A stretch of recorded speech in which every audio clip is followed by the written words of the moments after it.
Ang mabuting balita ng Panginoon ayon kay San Juan.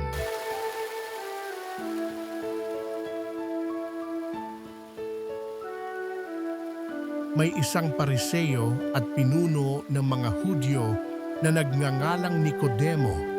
Isang gabi, siya'y nagsadya kay Jesus. "Rabbi," sabi niya, "nalalaman po namin kayo'y isang gurong mula sa Diyos, sapagkat walang makagagawa ng mga kababalaghang ginagawa ninyong malibang sumasa Kanya ang Diyos." Sumagot si Jesus, "Sinasabi ko sa inyo, maliban na ipanganak na muli ang isang tao, hindi siya paghaharian ng Diyos.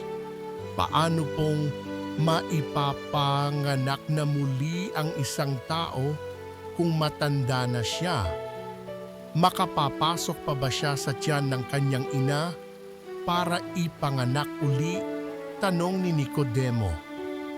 "Sinasabi ko sa inyo," ani Jesus, "maliban na ang tao'y ipanganak sa tubig at sa Espiritu, hindi siya paghaharian ng Diyos. Ang ipinaanganak sa laman ay laman at ang ipinaanganak sa Espiritu ay Espiritu. Huwag kayong magtaka sa sinabi ko sa inyo, lahat ay kailangang ipanganak na muli.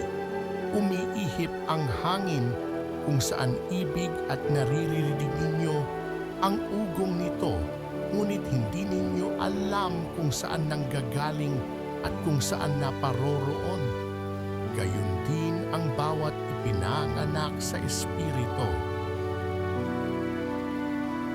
Ang mabuting balita ng Panginoon